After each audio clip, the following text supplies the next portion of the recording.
They weren't supposed to fall in love. There were rules. Clear ones. Split rent. No drama. No bringing feelings into the apartment. Just two strangers sharing space in a city that didn't care about either of them.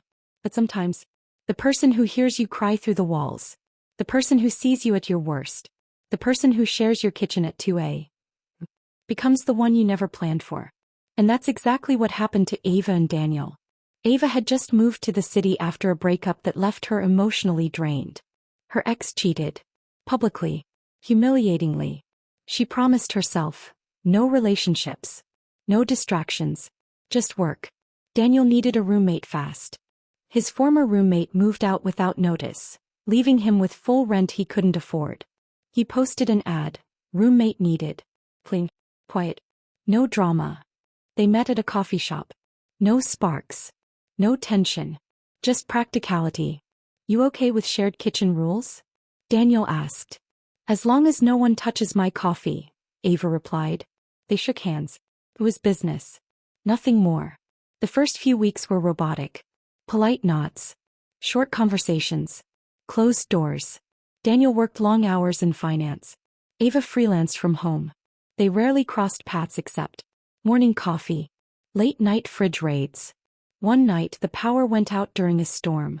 The apartment went dark. Thunder shook the windows. Ava hated storms. Daniel noticed her sitting quietly in the living room, pretending not to be afraid. Without a word he lit candles. Sat across from her. No jokes. No teasing.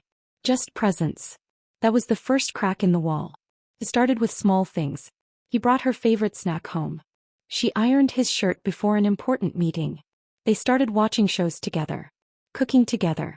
Laughing louder. Then came vulnerability. One night she found him staring at his phone. Bad day, she asked. My dad's sick, he admitted quietly. I can't afford to fail right now. It was the first time he let someone see the pressure he carried. She didn't offer solutions. She just sat beside him. Sometimes love begins in silence. Then came Ethan. Ava's co-worker. Charming. Confident. He started picking her up for work meetings. Daniel noticed. He told himself it didn't matter. They were roommates.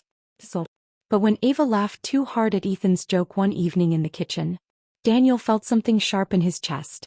Later that night he couldn't sleep. Why did it bother him? He had dated before. He had options. So why did the idea of her with someone else feel unbearable? One evening, after a little too much wine, Ava said softly, Do you ever think we make it look too easy? Easy, he asked.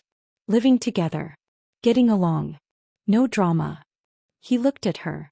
Really looked at her. I think it's because we understand each other, he replied. Silence filled the space. The air shifted. He almost said it. Almost. But fear is powerful. If this goes wrong, he thought, we lose everything. So he stood up. Good night, Ava. And walked away. The tension became heavy. Unspoken. Electric. Daniel started staying out later. Ava noticed. She told herself she didn't care. Until one night she heard him laughing with another woman on the phone. Her stomach dropped. The realization hit her hard. She wasn't afraid of losing a roommate. She was afraid of losing him. That night she cried quietly in her room. And he heard it through the wall. But didn't know what to do. Everything exploded the night Ava announced. I think I'm going to move out. Daniel froze. Why? I got a job offer. Better pay. Different area. That's not the reason, he said. She looked at him. And for the first time neither of them hid. I can't live here pretending I don't feel anything, she whispered. Silence. Heavy. Raw. You think I don't feel it too? Daniel finally said. Her heart stopped. He stepped closer. I've been fighting it for months. Why? She asked. As if this fails, I lose my best friend. Tears filled her eyes. You already have me, she said. Love isn't dramatic fireworks. It's risk. It's choosing someone even when it's messy. Daniel cupped her face gently. If we do this, he said, it's not temporary. She nodded. I don't want temporary. The kiss wasn't rushed. It wasn't desperate.